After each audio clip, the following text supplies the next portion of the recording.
오늘 새벽에 함께 읽을 말씀은 신약 성경 히브리서 9장 11절에서 22절 말씀입니다.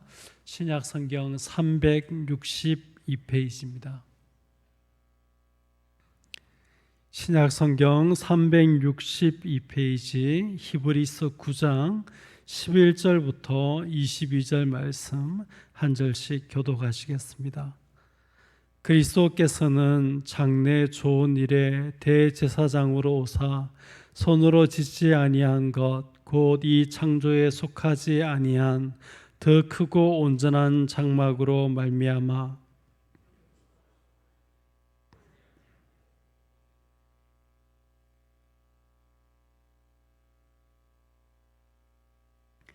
염소와 항소의 피와 및 암송아지의 죄를 부정한 자에게 뿌려 그 육체를 정결하게 하여 거룩하게 하거든.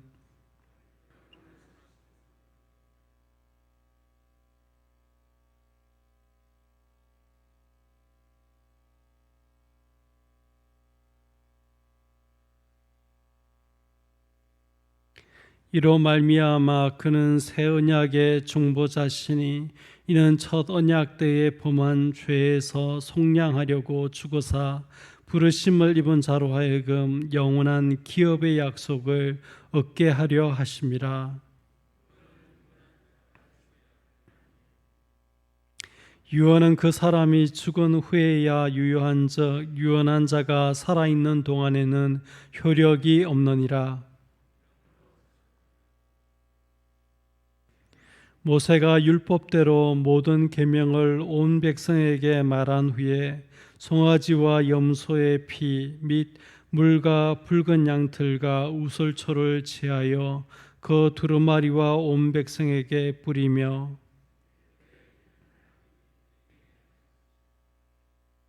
또한 이와 같이 피를 장막과 섬기는 일에서는 모든 그릇에 뿌렸느니라. 율법을 따라 그의 모든 물건이 피로서 정결하게 되나니 피 흘림이 없은즉 사함이 없느니라. 아멘. 오늘 새벽에는 우리가 히브리서 9장 말씀의 가운데 부분을 읽었습니다. 히브리서 9장은 손으로 지은 성소와 하늘에 있는 온전한 이 두 성소를 비교하면서 구약의 이스라엘 백성들은 손으로 지은 이 땅에 있는 이 성소에서 하나님 앞에 예배를 드렸지만 예수 그리스도는 온전한 성소인 하늘에 있는 성소에 들어가서 속죄의 제사를 드리신 것을 말씀하시는 그런 문맥으로 되어져 있습니다.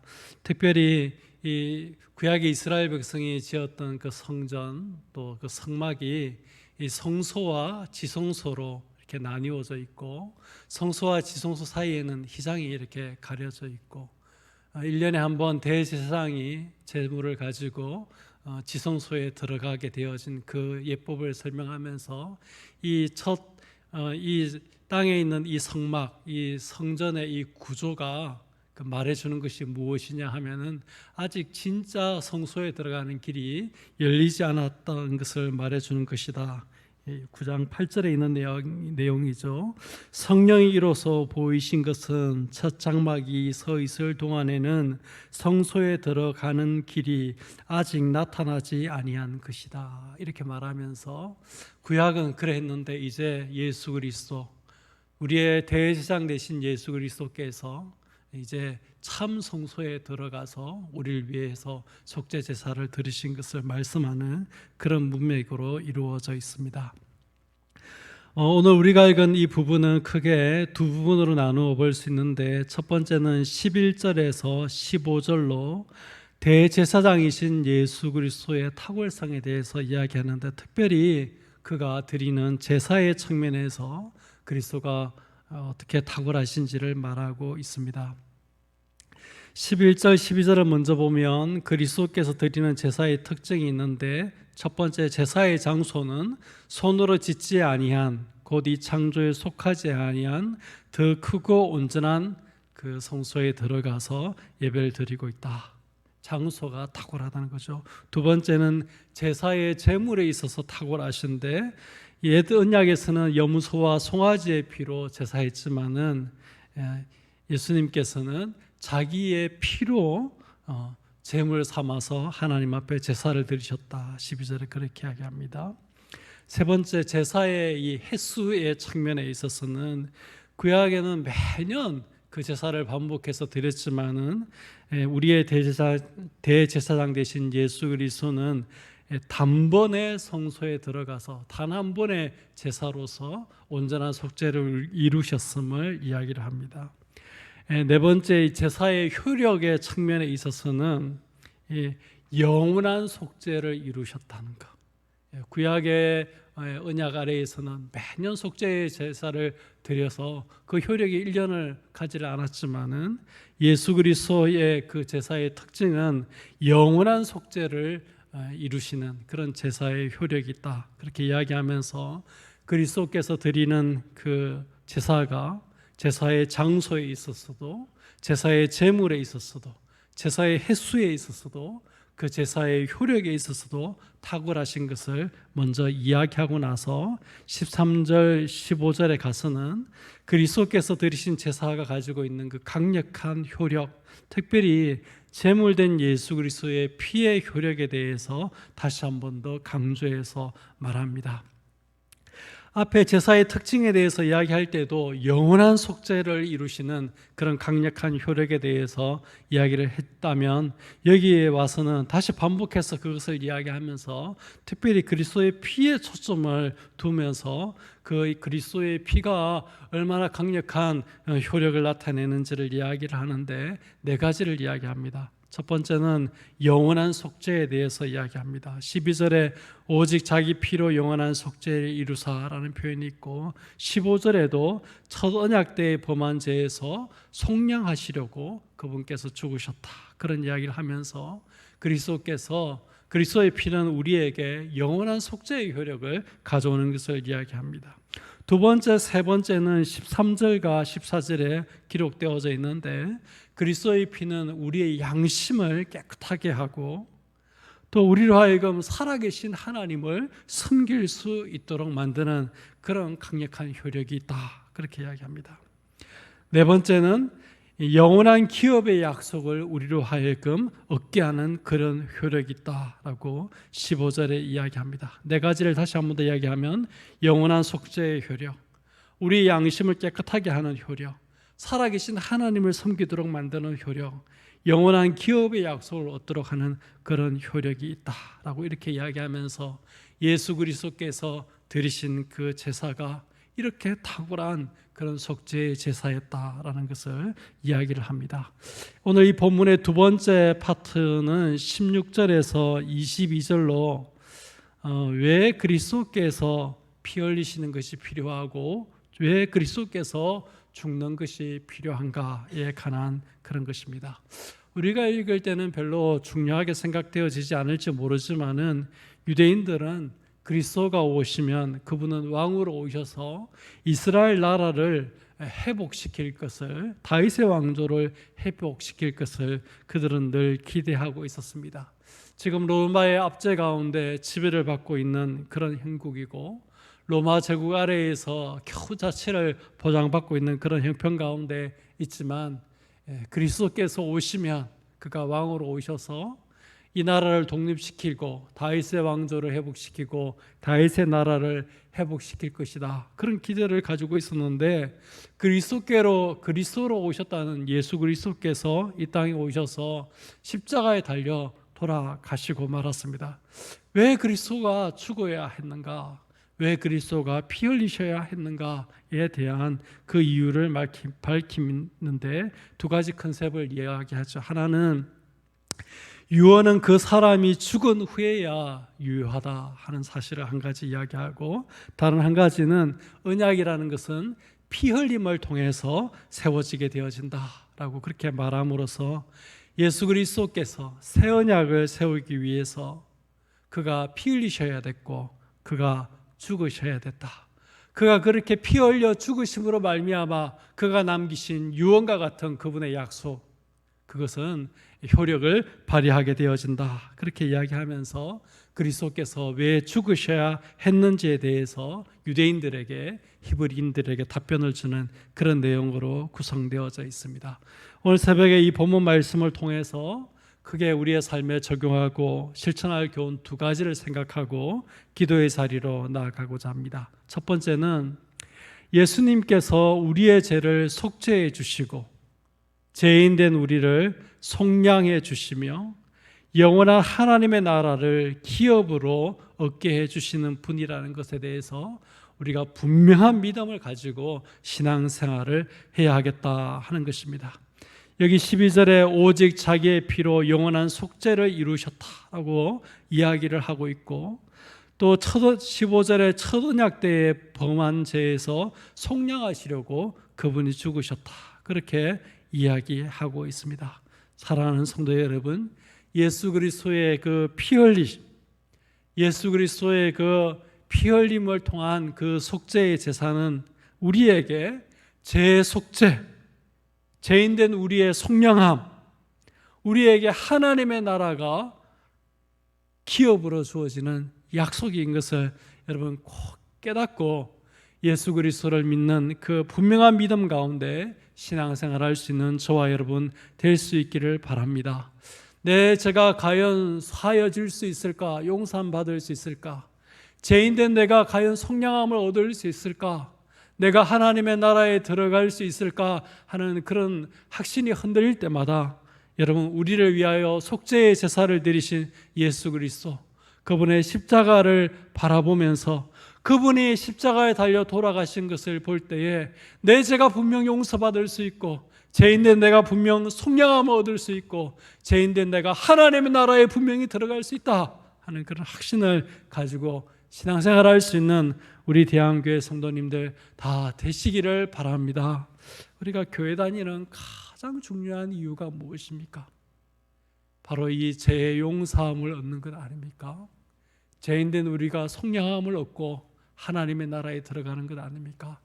그런데 이걸 모르고 그냥 교회 다니지 않도록, 그냥 종교 생활하기 위해서, 교양 생활하기 위해서, 사람들과 친목을 도모하고 교제하기 위해서, 좋은 사람들과 어울리기 위해서 그저 그냥 예배당만 밟는 그런 성도들이 우리 대한교회 가운데는 한 명도 없고, 이 성전에 정말 들어오는 모든 성도들은 성전 마당만 밟는 사람 한 명도 없고, 속죄의 은혜, 속량하심의 은혜, 하나님의 나라를 기업으로 받는 그 약속을 얻는 그런 은혜의 자리에 들어갈 수 있는 모든 성도님들 될 수 있도록, 그런 은혜가 있도록 우리가 기도하면 좋겠습니다. 특별히 우리 교회 학교의 특징이 뭡니까?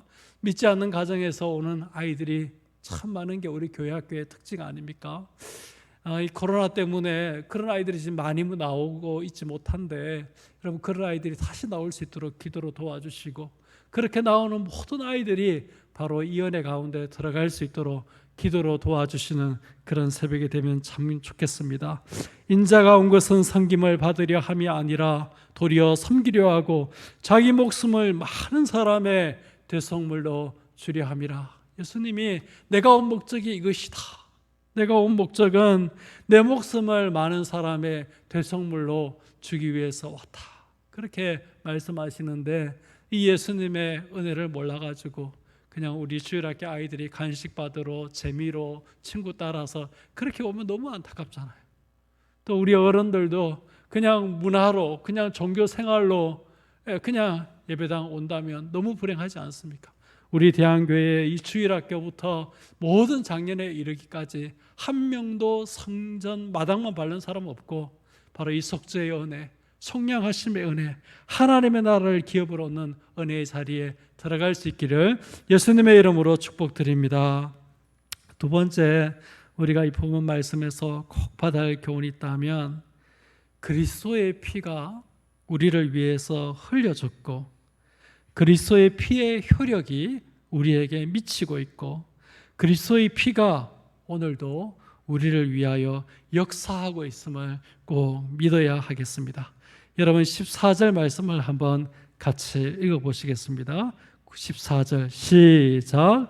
하물며 영원하신 성령으로 말미암아 흠없는 자기를 하나님께 드린 그리스도의 피가 어찌 너희 양심을 주거냉실에서 깨끗하게 하고 살아계신 하나님을 섬기게 하지 못하겠느냐. 오늘 이 본문이 강조하고 있는 가장 강력한 메시지 중에 한 가지가 바로 그것입니다. 그리스도의 피의 그 효력, 그리스도의 그 피의 그 능력에 대해서 이야기를 하고 있습니다. 사랑하는 성도 여러분, 방금 우리가 읽었던 24절은 그리스도의 피가 어떻게 역사하는가, 그리스도의 피가 우리 속에 무슨 역사를 일으키고 무슨 변화를 일으키는지에 대해서 말하는데, 단지 우리의 죄를 사하고 우리로 하여금 하나님의 나라에 들어가도록 만드는 데서 그치지 않고, 그리스도의 그 피는 우리 양심을 죽은 행실에서 깨끗하게 한다고 말하고 있고, 그리스도의 피는 우리로 하여금 살아계신 하나님을 섬길 수 있도록 그렇게 만든다, 그렇게 24절에서 말하고 있는 것을 보게 되어집니다. 그냥 법적으로 죄인된 우리를 칭의의 은혜를 얻도록 만들고 지옥 갈 우리를 그저 천국에 들어 죽어서 천국 갈 수 있도록만 만드는 것이 아니라, 그리스도의 피는 오늘 우리로 하여금 우리 양심을 죽은 행실에서 건져내어서 깨끗하게 만들고, 우리로 하여금 이렇게 연약하고 죄가 많고 부족한데 살아계신 하나님을 섬길 수 있도록 만드는 것이 그리스도의 피다, 그렇게 이야기를 하고 있습니다. 사랑하는 성도 여러분, 이것을 믿고 깨끗한 양심을 가지고 하나님을 섬기면서 하루를 사는 우리가 될 수 있기를 바랍니다. 여러분, 안 될 것 같습니까? 못할 것 같습니까? 어떻게 생각하면 맞습니다. 우리는 안 될 것 같아요. 우리는 그렇게 못할 것 같아요. 여러분, 그러나 우리는 할 수 없고 우리는 안 될 것 같아도 그리스도의 피는 할 수 있는 줄 믿습니다. 그리스도의 피는 되게 하시는 줄 믿습니다. 그리스도의 피가 우리 속에 역사하면 우리가 이 재앙 많은 세상 가운데 살고 믿음에 대한 수많은 도전과 정말 유혹이 있는 이 세상을 살지만은 그리스도의 그 피의 능력으로 말미암아 우리가 이 세상 가운데서도 깨끗한 양심을 가지고 살 수 있고, 이 세상 가운데서도 하나님을 섬기며 살 수 있는 줄 믿습니다. 여러분, 오늘 하루를 살아가실 때에 그리스도의 피가 우리 속에 강력히 역사해서 우리 양심을 주권 행실에서 깨끗하게 하고 살아계신 하나님을 섬기게 하는 것, 그것을 믿으시고, 오늘도 우리를 속죄하는 그리스도의 피, 우리를 속량하시는 그리스도의 그 피의 능력을 의지하고 깨끗한 양심으로 오늘 하루를 살아내시고 하나님을 온전히 섬기면서 오늘 하루를 살아내시는 그런 성도님들 다 되시기를 예수님의 이름으로 축복드립니다. 여러분과 저 속에 예수 그리스도의 피가 살아있습니다.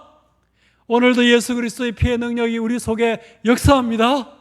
그거 붙잡고 기도의 자리로 나아가고, 그거 붙잡고 삶의 자리로 나아가는 우리 모든 성도님들 되시기를 바랍니다. 주기도문 드리겠습니다. 하늘에 계신 우리 아버지여, 이름이 거룩히 여김을 받으시오며 나라가 임하시오며 뜻이 하늘에서 이루어진 것 같이 땅에서도 이루어지이다. 오늘 우리에게 일용할 양식을 주시옵고 우리가 우리에게 죄지은 자를 사하여 준 것 같이 우리 죄를 사하여 주시옵고 우리를 시험에 들게 하지 마시옵고 다만 악에서 구하시옵소서. 나라와 근세와 영광이 아버지께 영원히 이사옵나이다. 아멘. 여러분, 오늘 새벽에 기도하실 때는 지난 3일간 부흥회를 통해서 하나님께서 우리에게 주셨던 말씀을 붙잡고 좀 기도하면 좋겠습니다. 삶의 예배가 회복되어지고 정말 영과 진리로 드리는 예배가 우리 안에 회복되어질 수 있도록 기도해 주시면 좋겠고, 이제 교회가 목적이 이끄는 40일을 향해서 나아가게 되어집니다. 기도로 하나님께서 정말 우리의 삶과 인생의 목적을 새롭게 해주시는 그런 시간이 될 수 있도록 기도로 중보해 주시기를 바랍니다. 개인적으로 기도하시고 자유하시겠습니다.